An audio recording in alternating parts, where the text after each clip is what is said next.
Welcome, everybody. We're going to give people just a few minutes to hop on, so feel free to just read the slides as they're scrolling.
Well, good evening, everybody. We are so thankful that you are here. My name is Courtney Williams. I'm the host of America's Kids Belong's FosterCon webinar series.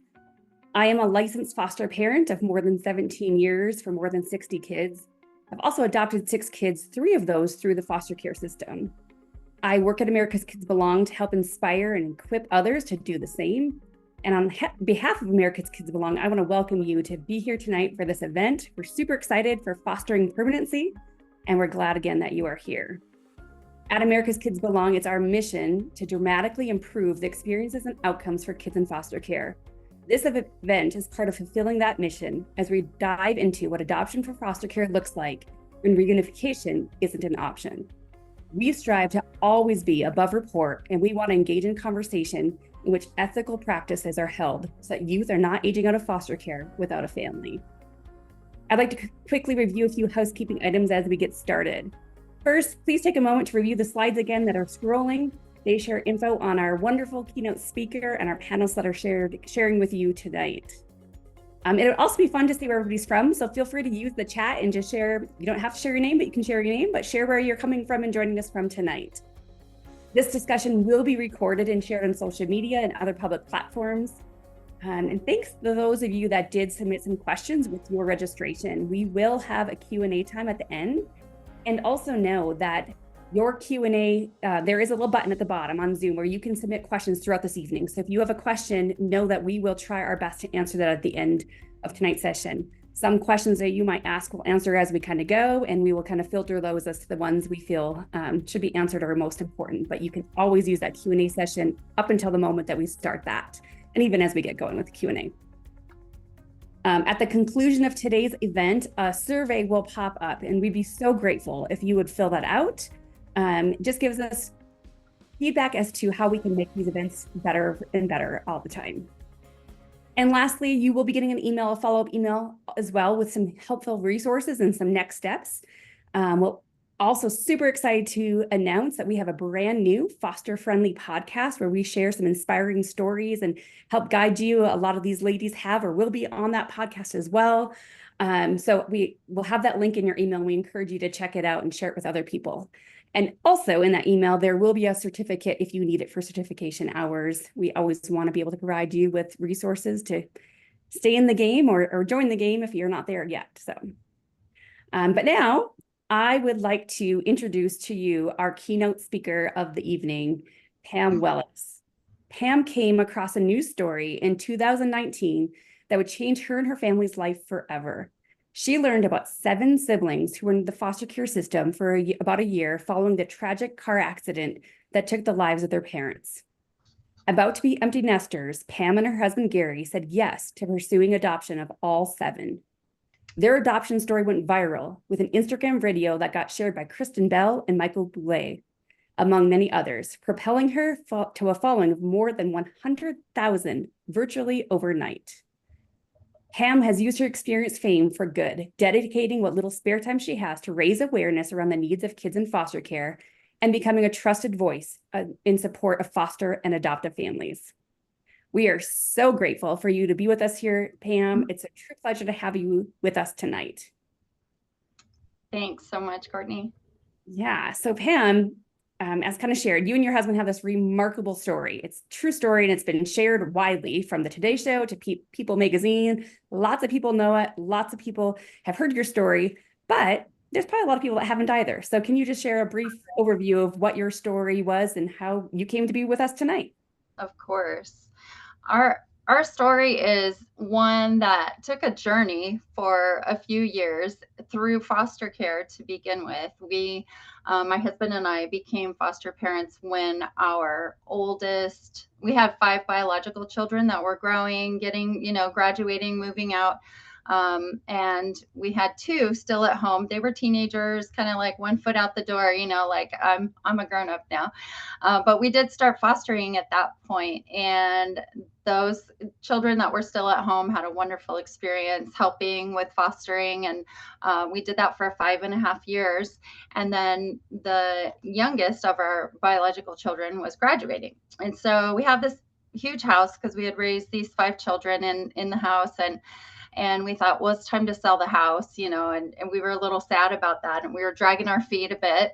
And we we're just kind of trying to make plans to move, but where do we want to go and what do we want to do? And we do want to foster still. We were really involved in fostering and really had a lot of satisfaction out of helping foster. And then I was just scrolling through social media one day, and someone had shared a news story, and the title said 7 children in need of forever home. And I stopped right away. I'm always, stopping on any kind of story like that. And I opened it up, and the kids were just all sitting in a row. And the oldest was about 13 and the youngest was 2. And they were just, all in a row. And I looked at them, and my first thought was there's no way they're going to stay together, because it's so hard to place even 3 siblings together sometimes.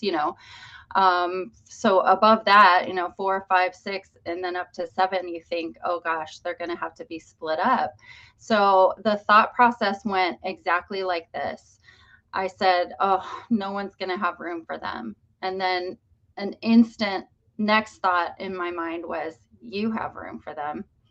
And it was like, I'm telling you, like a bolt of lightning or something, because we had not necessarily thought of ourselves as adoptive parents. We were in the foster parent role. We had participated in a lot of reunification situations, and we just really were enjoying that role and understanding that role, and not really thinking of ourselves as adoptive parents. And I will say, at the time, I didn't even understand how many children were in the foster system just waiting, for families. I didn't know that at all at that time. But I instantly felt that I needed to help those kids, and I felt such a strong connection and a strong bond with them. I had the picture on my phone, and I just kept looking at it and looking at it. I called the phone number right away that was posted with the news story. There was a little video with it, and of course I'm watching the video, and I'm learning all their names and ages and everything. And I just thought, okay, I'm gonna tell my husband. How do I talk to my husband about this? And I tagged him in that social media story. Later that day after work, I went downstairs and I said, hey, did you, I'm thinking, how am I gonna tell him that we're adopting 7 kids? Because, I already knew at that point. So I said, hey, did you see that story I tagged you in? And he said, yeah. And he was like kind of really thoughtful about it. He goes, yeah, the 7 kids. And I said, yeah. And he goes, we should adopt those kids. And it was just this moment of, and then I turned on him. I was like, what? You want to adopt 7 children? Are you crazy? So it was kind of funny. We both just kind of sat there, and stared at the emptiness of our house that we'd been staring at for a few months, feeling really lonely in this big old house. And it just felt like all of those years of fostering and all of the things that we had learned and worked with children in trauma, and it was all just coming to this point where this was being laid before us, and were we going to take this, chance and change, the entire course of our lives. And we both just felt really strongly that that was what we needed to do. So things moved forward from there. Awesome. Thank you for sharing your amazing Sure. story. Um, I, follow you on social media and you make it look pretty easy, but I know it can't. So, what are some things that maybe are still challenging, or some things that you had to really stop and consider before saying yes? Because taking in kids and 6 kids that are coming likely from a traumatic background, it does take a lot, and it's not necessarily just an easy thing to do, even though, people are always like, "Oh, you're so amazing." But what does that Right. really look like? What are the things that you had to stop and consider?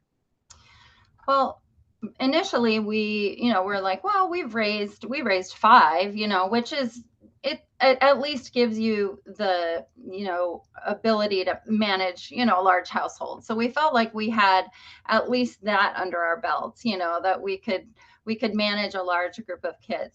We had dealt with many children in the 5 years that we were fostering that had some pretty severe trauma situations. And I had just been reading and reading and reading and learning, as much as I could as we were caring for those children, because I felt really this strong sense of responsibility that while they were in my home, I needed to do as much as I could to help prepare them for their reunification. So, everything from, I was like, they have to have the best nutrition, and they have to have, occupational therapy and physical therapy and everything I could get, every service I could get.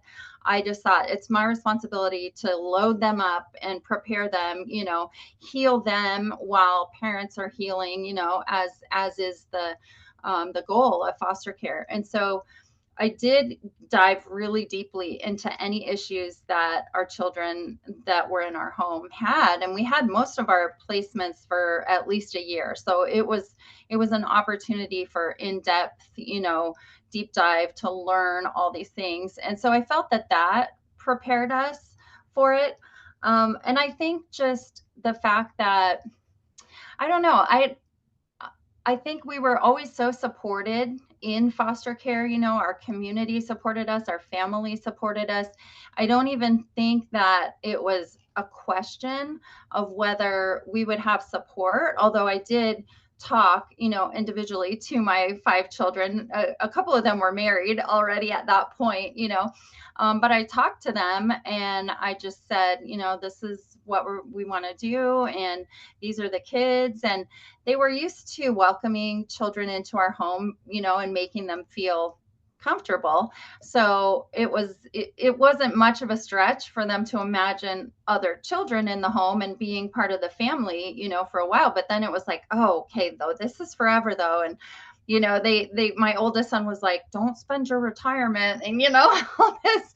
And he, as soon as I said, we've got it all figured out, it's going to be okay, I mean, they were all just 100% on board, as well as, friends from church and, my parents, everyone was just on board. And I think that does feel like the load is lighter. It is a little easier.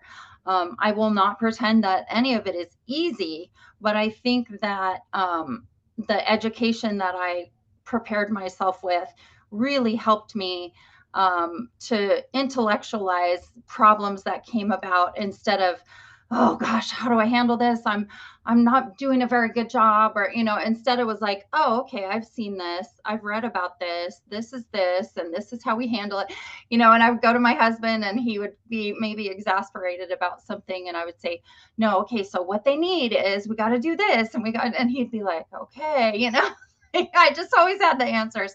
But I think that, that was it. I feel we were just kind of divinely prepared for this situation through the experiences we had, but also my thirst for knowledge of how to help these children really prepared me also. That's great. Um, 2019, now it's 2024, so it's been 5 years, about 5 years. Um, Yeah. what does life look like now, and what are you looking forward to in the future with these kids? Life now is it's getting interesting because we just had our first one of the seven sort of leave the nest. He's still got a little wing back in the back in the nest, but he left and did a trade school for 4 months. He's 19 now, and he was 13 when he came, just turned 14 like a month after he came to us. When he first came, he's really quiet, and he had the long hair and, the hoodie, and, I'm not here for me. I'm just here for my younger siblings, just like really quiet and closed off. And, I'm going to join the military when I turn 18, and I'm out of here, and you don't have to worry about me. And, that was kind of his attitude. And now he's like, hey, I've got this new, I'm going to try this trade school, and he's learning to be an electric lineman, and he's just on fire. He's so excited about it. We went to the graduation last month, and he was, just showing us how he climbs up the poles and is learning how to do all this stuff. And the confidence that he had and the pride that he had. And it made me so excited for those days when they come with the other kids, because I look at him and I think it's really, it's really noticeable with him because he was older when he came, and he had this sort of like outlook that was pretty dismal, and you could tell, like, he's like, I'm out of here when I'm 18, and I don't need a parent. I already had parents. Like, I'm here, but just because they made me come with my siblings, and to see the difference after the 5 years. He calls me mama, and he just gives me the biggest hugs, and he says, I love you. And, of course, when they leave home, they're very thankful for everything all of a sudden, like, wow, all the dinners you cooked and all the laundry you did, but it was just so sweet to see him sort of step out on his own. And now he's home looking for an apprenticeship. But watching that development and realizing, like, wow, his entire outlook on life has completely changed, it's really, it gives me so much inspiration for the other ones. And my second oldest is a senior, of the second oldest of that seven is a senior in high school this year. And she's always been very outspoken about her traumas and the things that have affected her and the things that she's gone through. And one of the things that she's verbalized to me a lot in the last like year or so is, what if I get out there and I fail? Like, what if I end up, like in this cycle? Because I always tell them, you're cycle breakers. You're going to be, you guys are going to change the generational trauma and all that. And I think she felt a little bit of maybe some pressure of that. And she said, what if I get out there and I fail? Or what if I do become an addict? Or what if I, turn out like all the things that my parents struggled with? And I said, you know what? That's not going to happen. You know why? Because you have support. They didn't have support. They were both products of the foster system themselves, and they didn't have anyone. They didn't have family to support them. They didn't have community around them. They didn't have what you have. I tell her, you have this whole huge family, because, my five are, four of them are married now. So we have, their spouses, and we have grandchildren that are a lot of the same age of the kids. And there's just this huge family and community that love these kids and have accepted them as complete 100%. They are ours, and we will protect them and love them forever and ever. They are part of our family. And I said, your parents didn't have that. So even if you stumble, even if you struggle, you have so much more support than they ever did, that I know you're going to be okay. And those are the things that, as they start to become those ages and you start to have those deep conversations, those are the things that really, just help you realize that all the love and the, working through the trauma and the therapy and then, all the things that we've done, like, they're starting to really come to fruition for these kids. And just makes me so excited for the future to watch them now, be a cycle breaker, that they are going to have, a model of how to, create their family and how to parent, and they have people to come to and say, how do I do this, or I'm struggling. And it just makes me excited to know that that they're making it, and they're gonna continue to thrive. That's beautiful. And yeah, just that's what they need. They need people wrapping around them. And it's so Right. beautiful to see like your extended family, you're not even extended family, your older kids wrapping around them. And yeah, just what a beautiful picture. I've Yeah. heard your story a few times now and got the pleasure of interviewing you for our podcast. And one thing that just always stands out to me is how personable and down to earth you are. So Oh, again, I just thank you for sharing your story and just inspiring other people that it's just these everyday people that are making a big difference in the lives of kids that really deserve it and really need it. So thank you thank for you. sharing. Yeah, I think that's important to know. I'm just an everyday person. Yes, I can do, I can do seven because I have this awesome husband who does a lot too. But even one makes a huge difference, I'm not some spectacular superhero. I'm just a normal person that took a chance and thought, I can do this. I can help. I can make a difference. So for sure.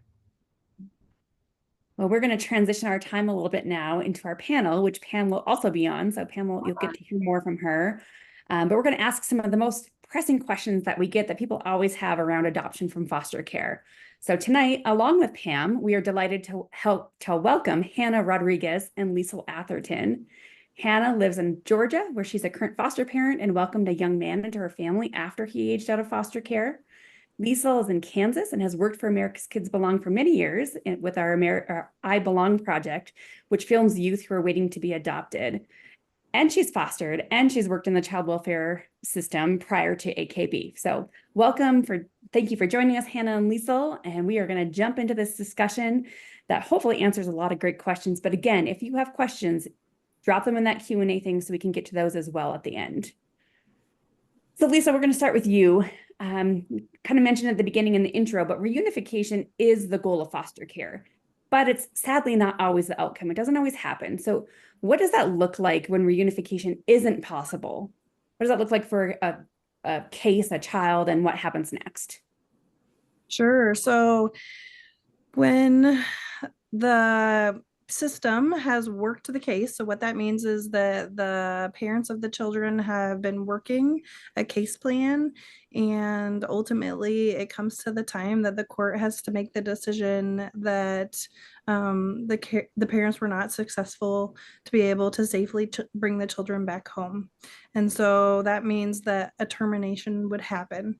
And so that's a court hearing, and then there's attorneys for the children and caseworkers, and everyone is asked to come to the table and have that discussion. And then the judge makes that decision for the termination to happen. And so throughout this whole case that the children have been in foster care, permanency is supposed to be being addressed. And so those conversations are happening along the way, but the goal of foster care is to have kids return home. So of course, this is a dramatic shift of that wasn't able to happen, and the court had to make that hard decision. And so then it's a shift of what is the next option for these kids, because kids do belong in families. And so then the process is continued, which has been hopefully happening throughout the case, that they're looking at relatives and doing family finding and researching deep into that file of, is there a teacher? Is there an aunt? Is there a grandparent? Somebody that already has a relationship with this child. So even though the trauma of a termination may has occurred, let's still keep the support system, if it's available and healthy, to still be there for those kids.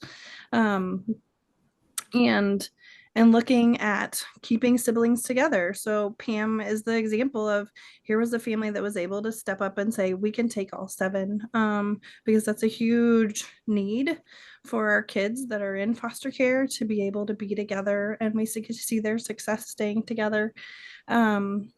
So typically all of those relatives or even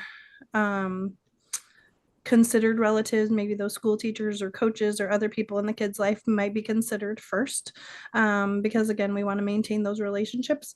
But if that's not the case, then the current foster family that is already fostering, they'll be asked to be considered as a possible adoptive resource family for the kids. And then if that's not an option, then they'll start talking about recruitment, which we'll talk about in a minute. But that's a little bit about the process for termination. And each state and county is going to vary a little bit, but that's a good general idea of what happens with terminations. Good deal. Thanks for sharing. And one thing I always like to tell people, termination is a hard thing to walk through. I mean, I've walked through it with a couple of parents now, and it's really hard. It's not the goal. It's not fun to see that happen. We never want to see it. At least in the state of Colorado, there's no such thing as open adoption. So once that happens, they're like terminated not only of their parental rights, but of like all their resources and their help. It's like you're cut off. And so our family chooses to have an open adoption, in the sense that we keep mom in the loop. We talk to her, we invite her to our home. But I always like to advocate for that because I just feel like our kids, we have older adopted kids as well that we adopted as teenagers, and some of them don't have that access to their parents, not because we don't choose, they just can't have it. And it's really hard. So, when we talk about this, I just want to bring it back to, again, that this is a hard topic to be talking about. And we always want to be thinking about the ethics of it and what's best for these kids. But thanks, Lisa, for kind of lining that out and sharing what kind of happens after that. So Hannah, you bring Miguel into your family as he was aging out is a beautiful testament to families being made by the decision to love one another, both deciding that. You're an active foster parent and you're passionate about sharing our I Belong Project videos on your social media to help adoption eligible kids find families. What was different about Miguel and what did that journey look like for your family? Yeah, I love this question because I think any foster or adoptive parent will understand that we are always being bombarded with opportunities to say yes, and we are constantly being confronted with the need of children needing to be placed in foster homes or adoptive children needing families. So there's just such a huge need everywhere. And so, yeah, I mean, every day we're confronted with children with need. And so seeing Miguel's video and finding him on social media, very similar to kind of what Pam was saying.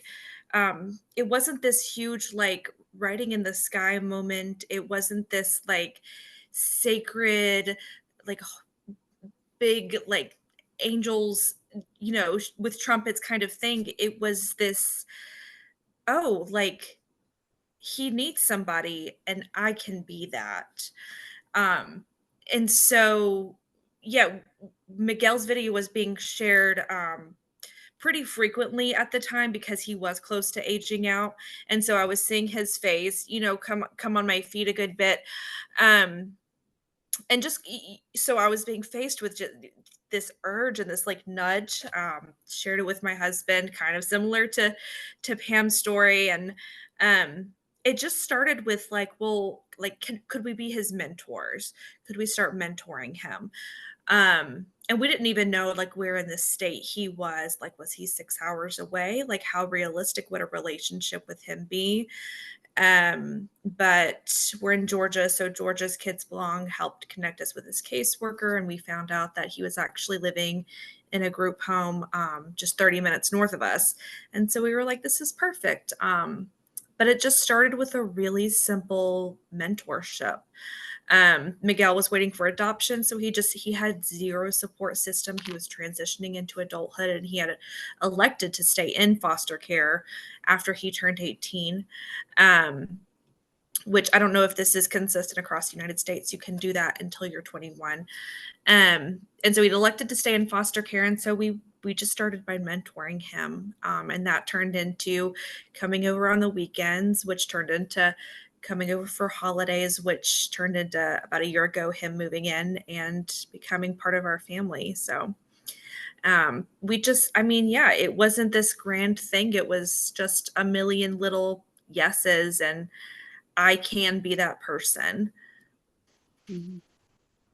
Yeah, and just under 20,000 kids age out of the foster care system every year. And the fact that he had you, you know, if it was just that mentorship, to know he had somebody that he could go to, that's just so vital in those ages. I mean, imagine being in foster care to begin with, and then not, having an adoptive home and then aging out. So it is very vital, and it is such a need are these older kids and these youth. They often are youth that are waiting to be adopted, not always, but often it's the youth that are waiting to be adopted, and just so important. So thank you for doing that for him and kind of giving him that place to go. I think about the holidays to go home to for Christmas and to know he's got his people. Absolutely. So Lisa, America's Kids Belong does IBP, our I Belong project videos. What does that recruitment look like? Can youth be adopted from somebody in another state? Like, we share these videos, and like, what does that look like? How does that happen? Kind of run down that recruitment process for a kid once they have a video up. Sure. So we partner with our state and county child welfares in the states that we're doing the I Belong project videos in. And so they identify which kids need this extra recruitment.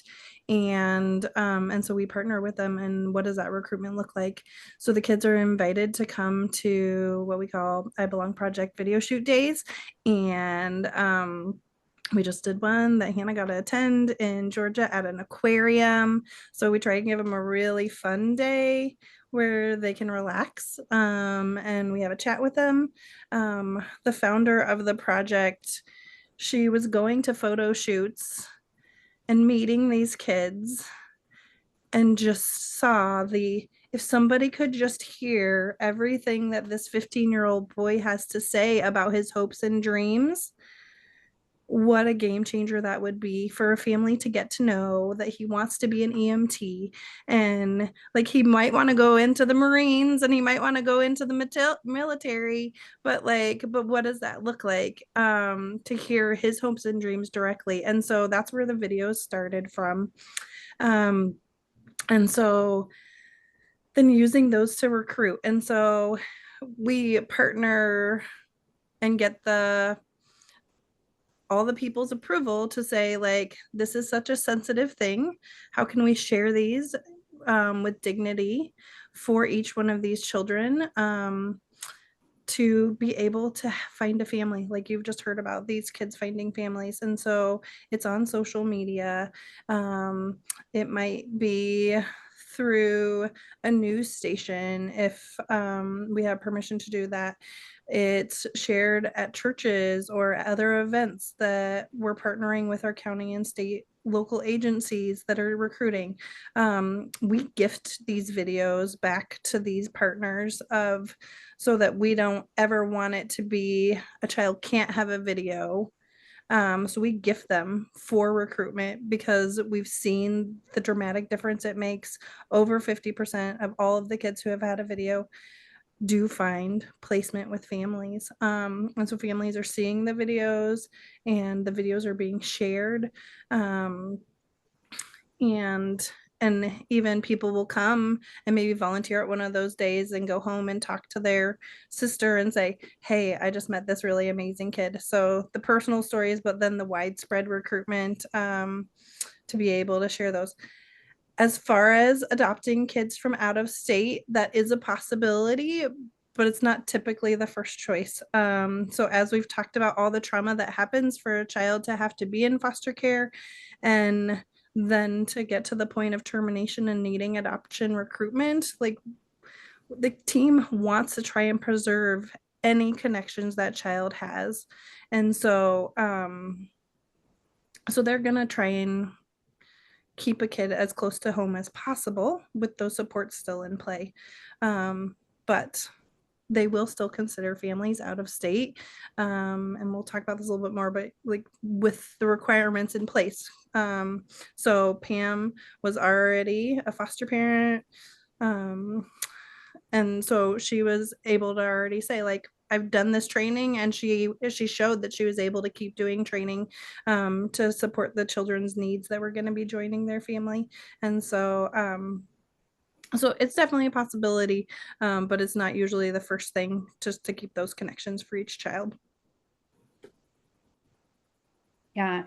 Kind of like Lisa was just talking about, Pam, you found your kids through a Facebook post. And a criticism that we often hear is that sharing kids on social media feels exploitative.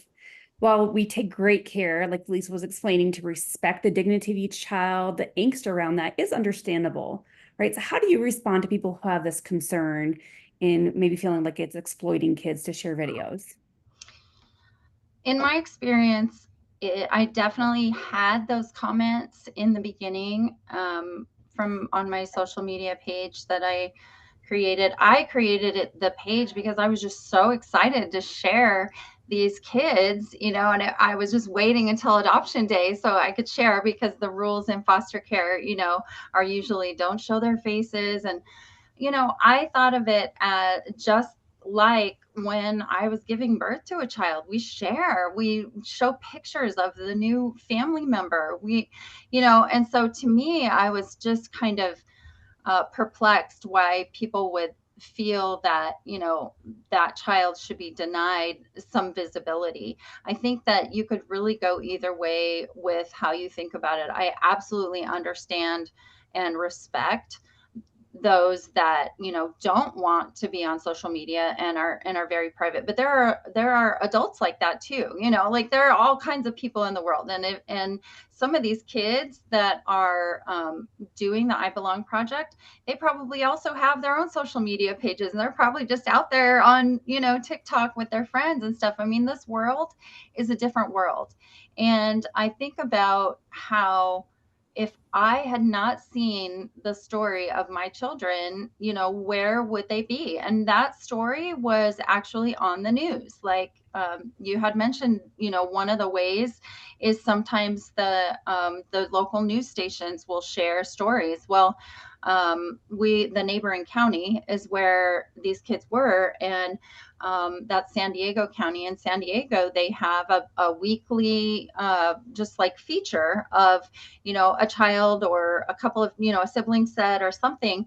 And it was just something that I was used to seeing for a really long time on television. And so knowing what a great tool that is just for a local community, when I saw the I Belong project, I was just so excited about it, because and I love to share those videos, because I think it's just wonderful to see their personalities. When I clicked on the news story with my kids in it, and I got to see all their personalities, I mean, I just instantly was even more in love with them than I was just looking at their eyes in that photo. I was so drawn to them, and I was so just like, oh, this one, this one's going to need this, and this one's going to, and I could, you instantly just connect with children. And I remember that feeling of connection. And every time I share a video, I think someone's out there, they're going to see that video and they're going to connect with this kid just like I connected with mine through a screen. And I've had that happen even where I've shared a video, maybe an I Belong project video, and a lot of followers will be like, where is this child? This child's so sweet, the personality. And then everyone wants an update. I don't have the updates, but I tell them, go follow the page. And I think the good outweighs the bad is all I can say. I think the good outweighs the bad, and these children aren't being forced, to do these videos. They're not, I think it's a wonderful tool. I think what we had before, was, like heart galleries that still exist online in a lot of states. I mean, they just seem a lot less personal, right? You're just looking through pages of children, and I wonder what this one's like. And so I always say the good outweighs the bad. When I had negative comments, they were like the tiniest percentage of negative comments versus, 95, 99% just support and love and joy, sharing in your joy.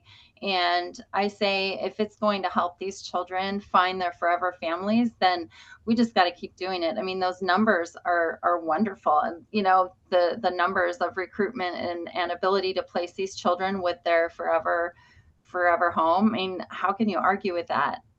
Finding families for kids, how can you argue with that? Yeah, the need for a family is much greater than really anything else when they're in that stage of life. And Absolutely. yeah, and even just the name behind America's Kids Belong and the I Belong project, that is the goal. Our goal is to make them feel and believe and have that felt belief even within a family, to feel that they belong somewhere. Right. Yes, The I really think. videos are so well done. I love the videos. They showcase the personalities so well, and they show their interests. I just love them. I want to take every single one of those kids, every time I'm sharing, I'm like, oh, this one's so sweet. Oh, this one, what a great personality. I think they're very well done, very respectful, very I think they're wonderful. They're a wonderful tool. Thank you. Hannah, typically these I Belong Project youth, or youth not necessarily with the I Belong Project, just across the United States that are waiting for to be adopted, they typically are older children and teens. So how did you go about welcoming a teen into your home, or teens, and how do you connect with him? How did you connect with him? Or if a teenager comes into your home, what does that look like connecting with kids that are older as they enter your home at that older age where they might already have an attachment, style or things that they like or don't like? What's kind of your approach to parenting teens, preparing them to be independent? Yeah, we've been fostering for a long time, and um, we've probably had 30 teens in our home. And so what we found, and this is true for any child of any age, but just especially teens, is when it comes to connecting with teens and when it comes to welcoming them, it is so much more important to enter into their world than to expect them to enter into yours. And so there's so many weird little interests that I've just become obsessed with over the years.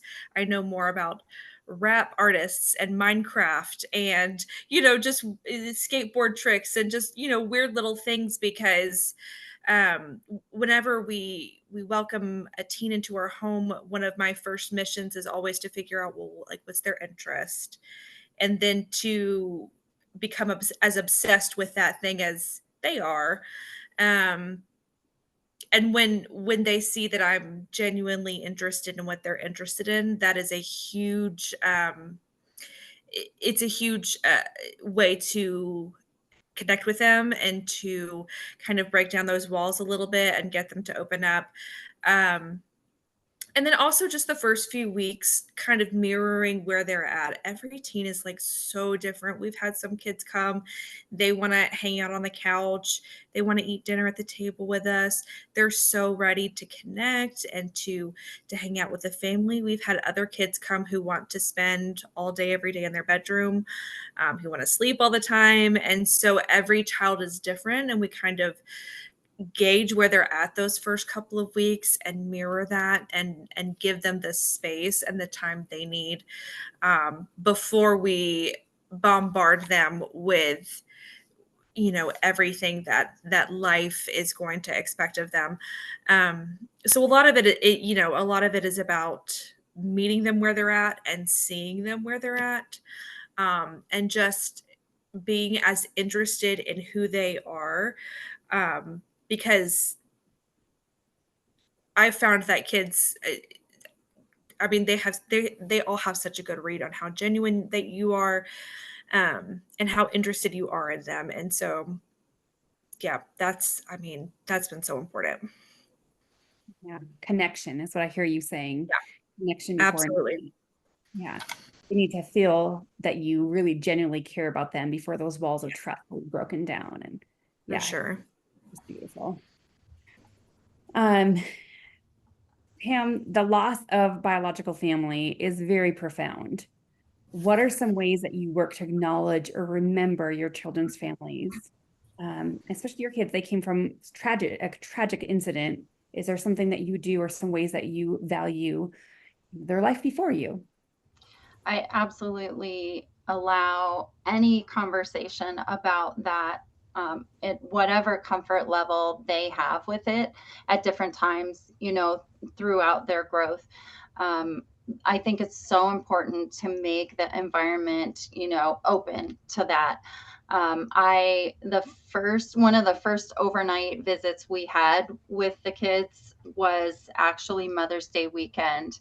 And for them, Mother's Day weekend was also the anniversary of the accident that they were in with their parents, that they lost their parents. And so from that time forward, Mother's Day, for me, 2019, when I met them, Mother's Day is something different for me forevermore. It's a place to hold space for them and their grief. And it's a place to, also celebrate our connections that we have now. But I never wanted it to be, I'm your mom now. And this is how, so it was just a very stark, profound moment where, okay, it's Mother's Day, and it's also a 1-year anniversary of the day you lost your mother. And so what I did was I gave them each a photo of their mother in a frame. I had found her Facebook page, and I was able to get some photos from that. I mean, I didn't know very much about her yet at that time or anything, but I figured if they wanted that, that I was going to have that for them. And I think that was, day one. They hadn't even, not day one, but, really from the very beginning, they hadn't even moved in with us yet. And I made it okay for that to be part of our everyday discussion. I'm your second mom. It's okay to have two moms, and you can talk about her and you can talk about me, and we can, and I just say, I wish that I would have known her. I know that she loved you, and, I know she struggled, and we talk about things like, in that way. But my older two have a lot of memories, and so they're able to fill in gaps, for the younger ones. And then, the other piece of it is I found out that there was a half sister that they had that some of them really felt connected to. And so, okay, we're going to go visit her. She lives 4 hours away, but hey, we're going to keep that connection open. And we do, video calls with her whenever the kids ask, and we try to, get to see her as often as we can. I think a sense of belonging, or a sense of where I came from, not necessarily a sense of belonging, but yes, a sense of belonging. But from that, you get a sense of where I came from. I think we all have this sort of desire to know where I came from. That's why people do their genealogy, right? And that's why those DNA tests are so fun, because it's like, what are my origins, right? And so if you think about that on the most basic level, with some of these kids that don't get to explore that, it can be really frustrating. And I'll say I had an understanding of that growing up, because my older brother was adopted, and he never has ever had connection with his biological family. And no, that's been really hard for him. It's been something his whole life that he has kind of wished for, but then been a little scared of. And so I kind of, understood that and wanted to make it something that was, a subject that was okay to talk about. Yeah.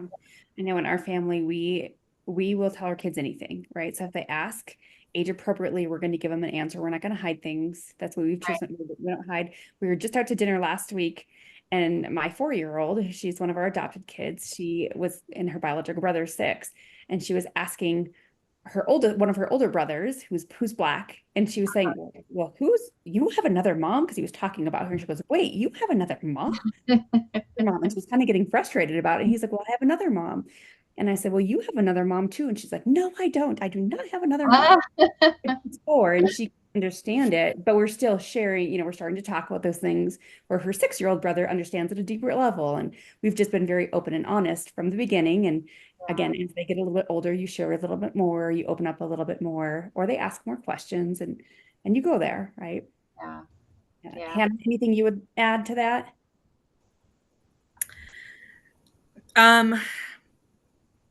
Yeah, I mean, and especially with our older kids too, like that's always, that's always something that we approach them about very openly and directly, especially when it comes to, like, I mean, Pam was talking about Mother's Day. We have kids who, like to honor their parents on their birthdays or things like that. And so we'll go to them a lot of times and say, like, hey, like, how would you like to celebrate your family today? And sometimes kids, may not have even thought of that, or sometimes kids have thought of that and they don't want to say anything. And so, yeah, we may bring it up ourselves, especially with our older kids, who understand the implications of what it means to honor a parent who's not there.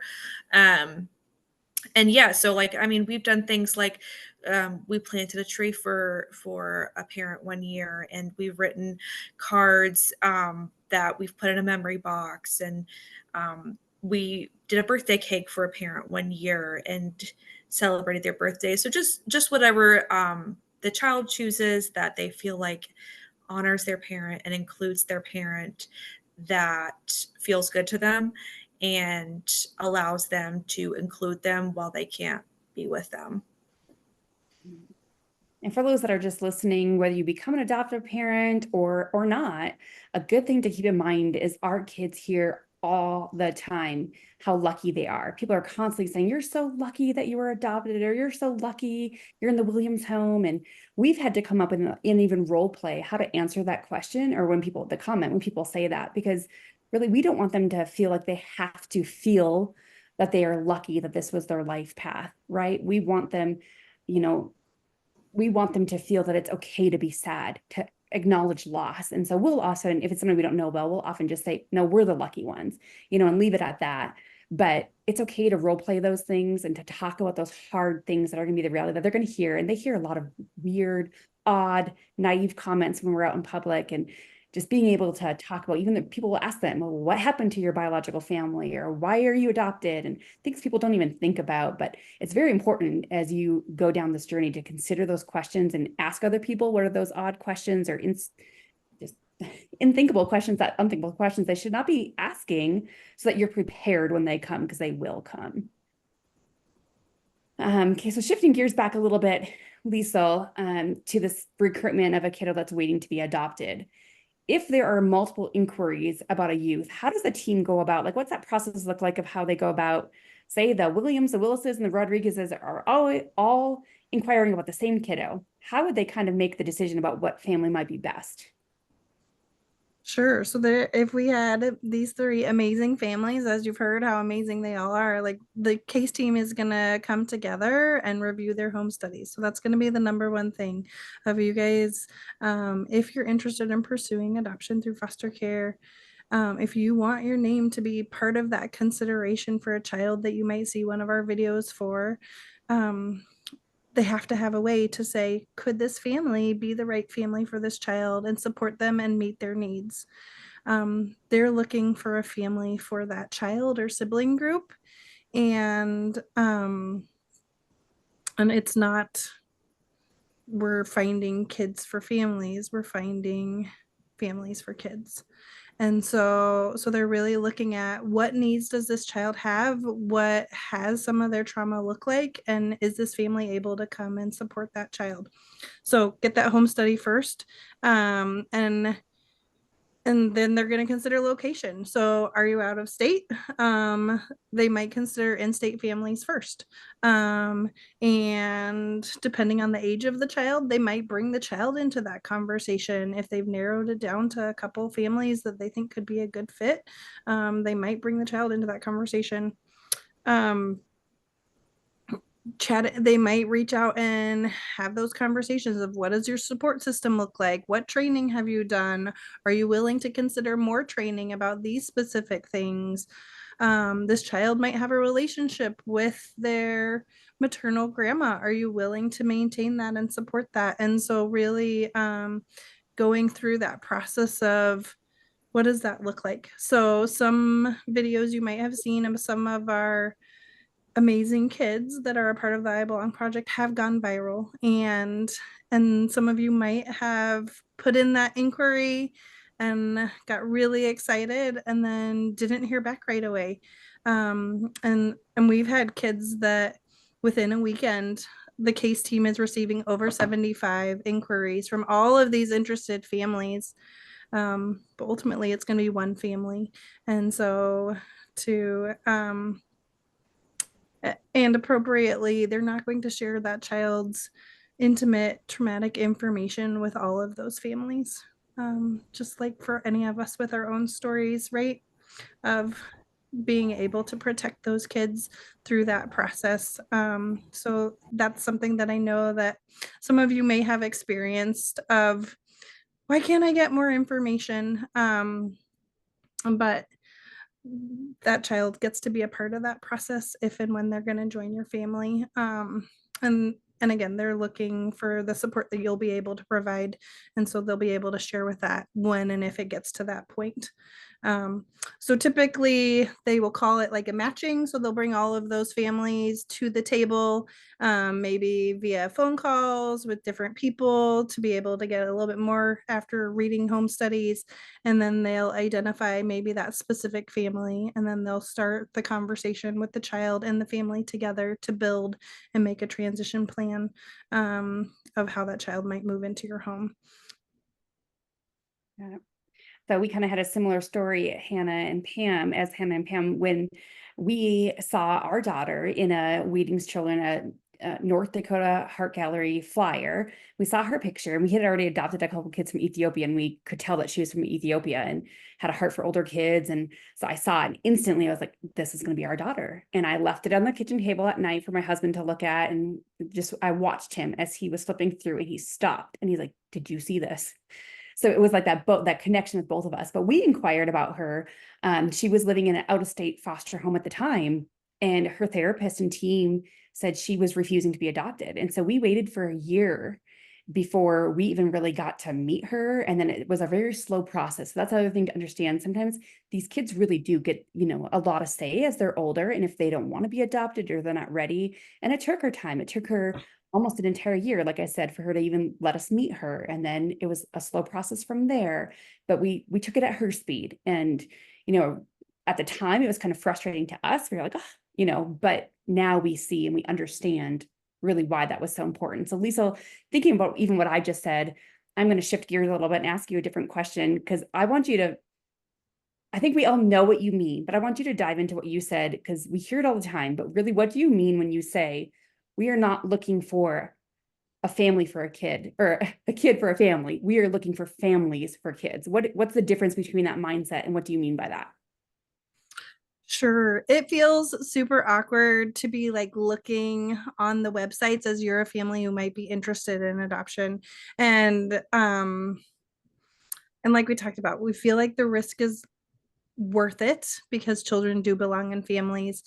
But these kids, as you've heard, have these amazing stories of who they are, and they also have a lot of trauma in it. And so for a child to become a part of another family, more trauma and loss is involved. Every adoption, there will be loss that a child has gone through, from the tiny babies through our grown kids that still need a family. And so Hannah is coming alongside and becoming their biggest fan in skateboarding and learning all of those things, but she's willing to say, I'm putting these child's needs above the family that maybe I thought I was going to have, and maybe the child that was going to complete us. Of, as we all know, completion doesn't happen because none of us are perfect. And so so a child can build that connection, and there can be healing, but we need families that are willing to come and say their healing is going to be the ultimate priority here for this child. And sometimes as the adults and the parents, we have to work on our own healing so then we can meet them in a space to heal as well.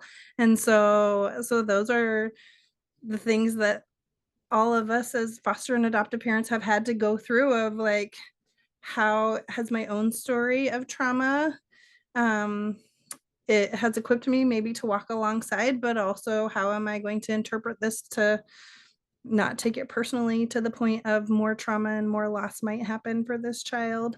And so I worked with an agency here that they moved away from the word forever, using that with kids that have been in foster care, because unfortunately sometimes they hear forever and then it's not forever. And so they asked us to remove that from some of our questions that we ask kids when they come to these video shoots of please don't use the word forever. And so that's a little bit more about what I mean of just, we don't want them to just, I mean, even Hannah talking about like Miguel having the choice at 18 to stay in foster care. I mean, just take a minute and think about what a huge and horrible choice of, can I stay in a system that is made and required to take care of me, that I may or may not trust anymore, and that I've experienced the worst things in my life, but then to still have hope that he was still hoping for a family. And so, I mean, the beauty of these kids still desiring that belonging and that family is incredible, but amazing. And for us to, again, put their needs as the pivotal point of, why didn't I hear back from the caseworker? Well, maybe you weren't the right family. And so keep working so you can be the right family for the right child or children. Yeah, thank you. That's, yeah, exactly what I hoped you would say, that people could hear, because that's what people need to hear. Is it really is about the kids first, right? Their needs first, their desires first.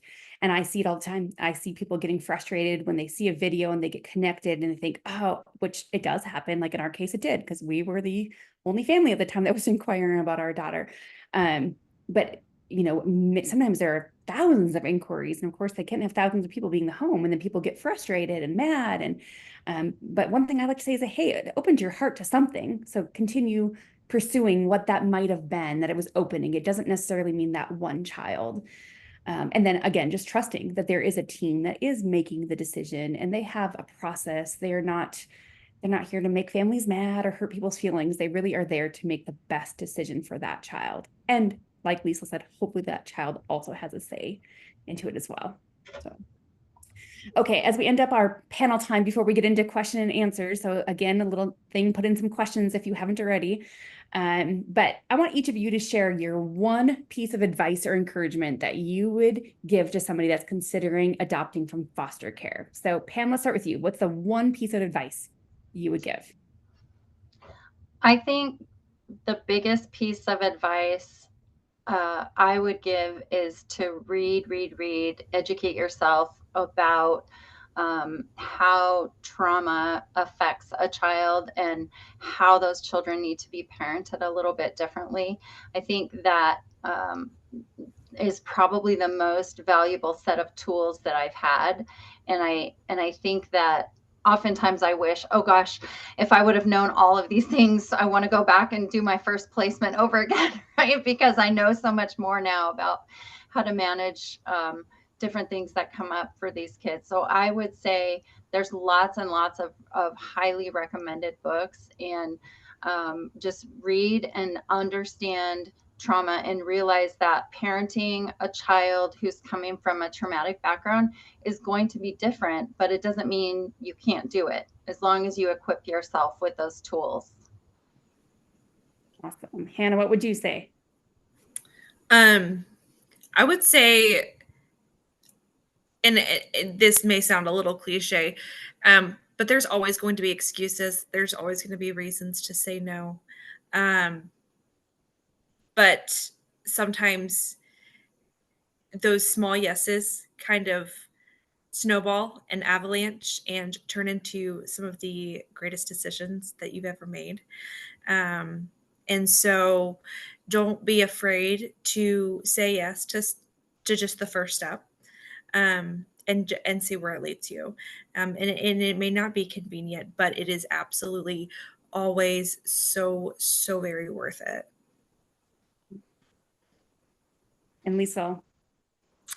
I would say get connected. So if you are starting the process get connected with the right agency. So make all the phone calls and see who responds back to you, and taking the time to answer all your questions, but then also connected in your community as you make those little yeses, having those people coming alongside you. And so in the classes, exchange phone numbers. And so you have the people who are living it with you, but then also your people in your church, in your family, in your neighborhood that are just like, oh, there's another kid moving in, and I'm going to be the one to come pick up their laundry for the day and take care of that. So the people that are going to come alongside you in the very practical, but also the 2 a.m. phone calls. And so to start having those conversations with the agencies, but on the personal side too, that you'll have your people that are walking alongside you and that building that support team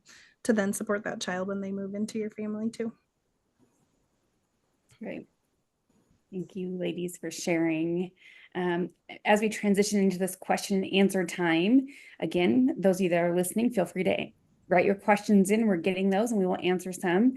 But before we switch into that, Pam, can you share how people can find you on socials if they're not already following you? Sure. I thought long and hard about what to name my my Instagram page. And as I was thinking, my husband and I kept saying, this is our second round. This is our second chance to be parents again.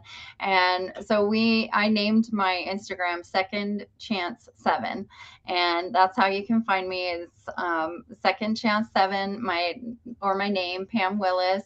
And I just a lot of times just go through our daily life on the stories and just like, oh, here we are taking 5 kids to soccer, or, it's a lot of times not any earth-shattering, revelatory information. It's just kind of like, this is how it is. And people seem to love following along with a little bit of chaos.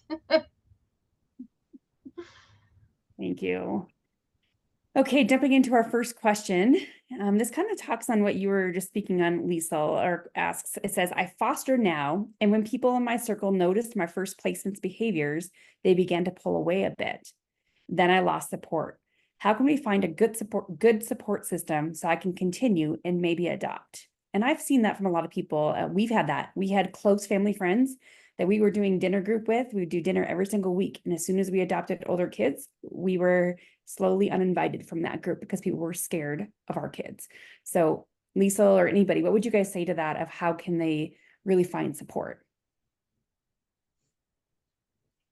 I'll start out. I mean, we are still connected 7 years later with people from that initial foster parent training that we did. And so one of our dear friends that they've adopted, she's found online support to talk about sort of the more intimate, specific behaviors that they're looking at with some of their kids. But personally, we've invited families from within our church to come walk alongside us, and trying to put safe opportunities for those people. But there has been some of that loss of people backing away and not understanding. And so trying to then also teach and inform of trauma looks like really scary behaviors. And this is some of the ways that we do have to parent differently because of trauma. And that doesn't always make sense with some traditional parenting that some people may have grown up with. Yeah, I would echo, our biggest support is not necessarily our closest friends. Our close friends are supports, but our biggest support is the fostering and adopting community, because they get it. They're the people that I can call when I really need, somebody to just listen. And also sometimes like, okay, what do I do? Because they can give me some good advice if they've walked something, where most people that haven't will give you the answer of like, oh, all teenagers do that, all kids do that, and they don't know what to say, so they say something like that, and it's not really helpful. It's our biggest support. We have a support group that we go to. It's offered here twice a month, and we go at least once a month. And it's just a great way to connect with other people and find that support. We do respite care for each other. We're the ones that know, like, when a new placement comes or a new possible adoption option comes, we're the ones that get it. And so we're the ones calling for their friends saying, hey, this is what I know they need right now. Or, sending their friends a text of, hey, go to this place and pick up this. So for us, that's been the biggest support. Anything either of you two would add? I'll say too, the people that have shown up for us over the years are always people that I don't expect, and I've really had to learn to be very specific about my needs and ask for them very specifically. And that is how I have found a lot of community, is to ask for it, and ask for it very, very specifically, because people, I found, and I always give this advice to other foster parents too. People want to help, they really, really do, and they want to support you, but you have to tell them how you need that support. A lot of people genuinely don't know, and you'll hear it all the time too. Like, oh, people will say like, oh, just let me know what you need. Tell them what you need, and like follow up, and a lot of people do. Like, we found wonderful community. We have like a lovely friend who texts us once a week and says like, hey, I'm doing a Target pickup, what can I grab for you? And that's become just like such a sweet little, like, just a reminder that we have that support, and we have like sweet community, even if they don't fully understand what it's like to live in that trauma. Like, we have formed a really sweet community, but we've had to learn to ask for it. And so, yeah, don't be afraid to ask, because there are people who are willing to support you. My answer, I think, to the behaviors and having people back away and be a little concerned, or like, I don't know how to deal with that, I usually will just share what I've learned. I think that, there's this loss of feeling of security right now for him. And so this is why he's acting like this. So what I usually do is I do this or that. And I think when you give people information, it helps them sort of not feel so afraid of, how do I act in this situation? I had some really close friends that were very well meaning. They wanted to be near and wanted to help. And I just needed to tell them how this child, could accept their help. What kinds of things, were too much for this child right at first, or really the best thing that this child needs is a quiet room right now, and we just let him, relax and rest because he's overstimulated, or just things like that, where explaining behaviors, I think, goes a really long way, because it also evokes that that human factor of empathy of, gosh, like, this child went through that, like, yeah, that must be awful. I can totally understand why they're acting like this. So background and information, I think, helps people not be uncomfortable in a situation and not know how to act. And you just inform them a little bit more. I think that it does help. There are quite a few questions in here about trauma resources. We do have one of our upcoming webinars is on TBRI, trust-based relational intervention, and the whole topic is going to be trauma. So we encourage you to attend that on October 1st. But for you guys, what have been the greatest resources for you in understanding trauma? Maybe what's your favorite book that you've read on kids from hard places or caring for kids with trauma? My favorite book, and the number one book I always recommend to others, is called Beyond Logic, Consequences, and Control. And it's by Heather Forbes. And there's lots of books on trauma, and I really like the way that this one breaks down just the science behind trauma and how it affects the brain. I don't know.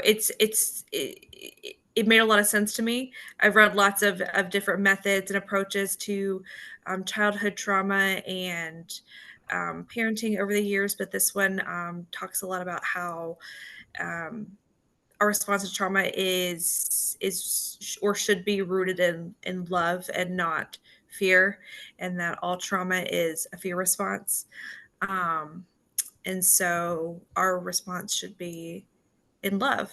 And over time, that sort of starts to change their responses. And it's just really good. And putting that into practice, I have seen the most significant changes. So yeah, it's called Beyond Logic, Consequences, and Control. It's an easy read, and yeah, I always recommend that one. A go-to for me is The Connected Child, and a follow-up to that is now The Connected Parent, which really gives a lot of great parenting suggestions and tips and resources to how to really connect with kids that come from hard places. They're both, again, as well, easy reads, but really hit to the connection that you have with the kids. That's one of my favorites as well. And The Body Keeps the Score is also another really good one that helped me understand post-traumatic stress disorders and how these children, their bodies are wired for, any sort of danger at all times. And it takes a long time for them to relax and to feel safe. And I think it was Hannah mentioning maybe that child just wants to sleep. And I always felt so good when a child wanted to sleep at my house, because it meant they felt safe enough to sleep. And there are a lot of children in this world who aren't even safe when they go to sleep, and they're one eye open almost, and on such high alert, that if they're safe enough to sleep in your house, that's a blessing. Kind of going back to a question somebody had a bit ago about finding their support. There is a book called In on It, What Adoptive Parents Would Like You to Know About Adoption, but it's for family members and friends. So another one to just jot down if you want to gift it to somebody or suggest. There are also a lot of great blog posts people have written or articles that are for family and friends that you can send to be like, these are things to ask or not to ask. These are some things to consider or understand about our family. Also, America's Kids Belong does have a resources tab on our website that is full of resources, podcasts and books and articles. We will also include that in your follow-up email, so you have an easy link to that, so you can get tons of resources. All these books that we talked about today are also on there. Tons of other things. Another question says, we are in the process of meeting for a full disclosure for a child we inquired about. So what some people listening, what that really means is they've gotten to the point of saying they can learn more about than maybe a quick little write-up or a video. For us, we had to go to an office and read. They truly locked us in, didn't lock us in, but put us in this office, confidential room, and they made us read 2 gigantic binders about our daughter before they would even take the conversation any further. So it looks different for different cases or different places, but that's kind of what this person means. And they're asking, what should we expect for next steps and child introduction, things like that? We want to kind of share what that looked like for you once you got to that point. I can share, but I feel like I've been sharing a lot, but I just happened to have next to me because I was sharing with someone else. So when we had to read 7 folders and it took all day, and when I looked at it at the end of the day, this tall, stack of folders that we had gone through, I called it a pile of sadness, because to me, it was just all this stuff that, these kids have gone through. But one of the things that then we started to do next when we were going to be allowed to meet the children was I made a little really simple, I don't know if you're going to be able to see them really well. I made a little simple, I just got a little folder and I made pictures, and I said, this is me, and this is my husband, and this is our house, and this is what our backyard looks like, and this is what our church looks like. I made one for each kid that was kind of age appropriate, so that they could just take it and look at it and start to feel comfortable with the fact that we're going to be meeting soon. I know that everyone's course is different as far as how, where in time that goes, but the kids really, really, really enjoyed that. And they had it for, I think, 2 or 3 weeks before we actually met. And so when they met us, they were like, you like ice cream, and I know that you like the beach. And, you know, they had stuff that they could talk about, and they felt prepared, I think, instead of this, like, where are we going? Who are we meeting? What's it going to be like? I think that really helped them a lot. So that's something, if you have the opportunity to do that before you meet, I think my kids still talk about how they loved their books. And they took them to school even, or like, you know, look where I get to go. So my daughter is 22, and she told me recently that she still has hers in her nightstand next to her bed. And this was, I mean, she was 15 when we adopted her. So she said it was always that one thing that made her feel comfortable when she was going through this process and questioning who we were. Thank you for sharing that, because I wouldn't have thought about sharing that. Lisa, do you have anything to add about the process and what that might look like once they get to that stage? Yeah, so then they'll start having the conversations with the family and the team and the child about like timelines. And I think Pam shared in one of a like school, like school was of course a big deal. And so like of how does that factor, and getting supportive services, therapy, occupational, physical, mental health, right? Like all of those pieces in place. So just to make sure that like hopefully we're gonna provide that support in that through the transition. um, and and so a plan should be made with the family involved and with the child, and that first meeting face to face. And you know, so many of us are so familiar with Zoom now. Sometimes Zoom is included, and so depending on where that child's living and where the family lives, so using the opportunities to start to get to know, even like journal passing back and forth between the visits, or some of those things to establish that plan. And then a date would be then for the actual move-in date, but spending a couple weekends like Pam was talking about, for that adoption to happen. So I mean, it's going to depend on where is that child where is the child currently placed, and of what does that current placement look like, as far as are they needing to move quickly. And so sometimes, a lot of times it doesn't go always exactly according to plan because life happens. But trying to support everybody through the process for that transition before the child moves in. And I would encourage anybody that gets to that point to take those binders or those folders that you need to read seriously. I mean, of course, you're to this point, you likely are, but there's often some really hard things in there, and understanding which things are appropriate to share with people and which things aren't. And you'll learn like ways to, you know, share maybe some hard things without sharing exactly what it was. Like, oh, this child might exhibit this because they've gone through some hard things, but you don't need to say exactly what those hard things are. Let their story be protected.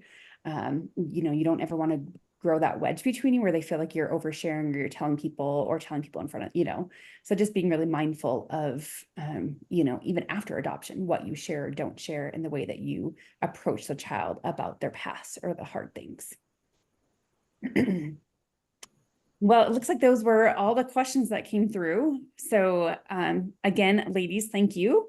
And thank you, those that are joining us tonight. Remember to stand by as this webinar ends for a survey that will pop up. If you miss it, it will also be in your email. But don't get off yet, because we have a few things to share. I need to transition over to a quick slideshow. So give me a quick second here. I pull this up.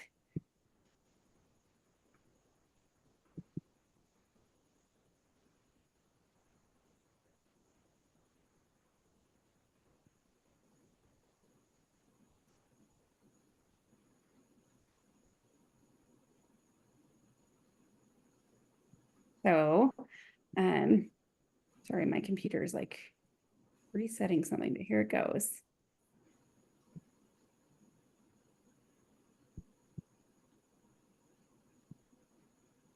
Let me close out of my PowerPoint. I don't know why, but gotta come in here. Okay, so as I said, this is a webinar series. This is the second of our series. We do have a few great ones coming up, but our next one is on Tuesday, September 10th, fostering well-being, and I would even say adoption well-being, but it's really how do we foster well-being in our homes? You're going to learn great tips on how to care for yourself, how to care for your family. One thing I always share on is,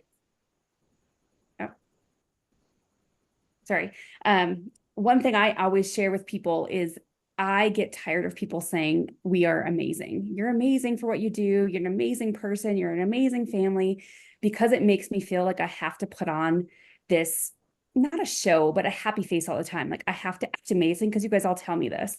And so that's another thing we're going to talk about in this webinar is how to respond to people with that, but also how to share things appropriately, but where you will get support. Like we talked about, when people might not know how to support you, how to open up to say, you know what, I really am not an amazing person. I'm a person that needs help as well. So that's the heartbeat behind this one. Also know that we want to provide great content like tonight. We want to be able to bring in people like this. We are a nonprofit and we would love any sort of donation to help us fund this mission and to make these programs possible. So if you feel led to donate, you can use this QR code. You can go to our website at americaskidsbelong.org and choose to donate as well. Again, we thank you for that. We love to provide free resources, but it also does take time and money. And again, we just want to thank, super thanks to Pam Willis, who has a super busy schedule, as you can imagine, with all of her kids, for joining us. Liesel and Hannah, I know that you guys all loved this conversation, and they all together, just what a plethora of information you guys were able to share, because you all have similar stories, but yet different enough to share differences and differing opinions and differing thoughts and resources for people that were listening today. So thank you for taking time out of your schedule to join us and give this great content. Thank you. Yeah, I've enjoyed it. And we want to close with this video. So please stay on to watch this inspiring video to, again, you're here for a reason. So consider what your next step might be.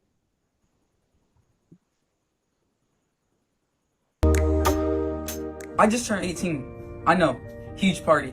I'm a man now, but am I ready to be on my own? No 18-year-old is. You see, I was in foster care for almost half my childhood. Then I met my adoptive family. Did you know that 23,000 kids age out of the foster care system each year without a family? 20% will instantly become homeless, and 56% will be homeless within 2 years. Over 40% of them will never graduate high school.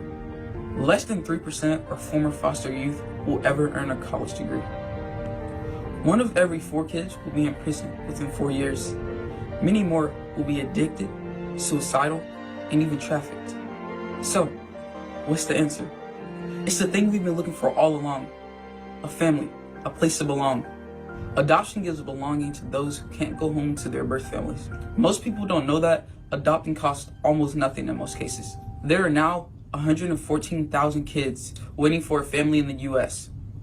All they need is a family to love them and help them in life. 76% of adoptions are for kids under the age of 10. Teens don't age out of needing a family and a place to belong. Go to America's Kids Belong and meet kids waiting for a family. We are more than just a statistic. We are the faces of a future story, ready to be written together with a family.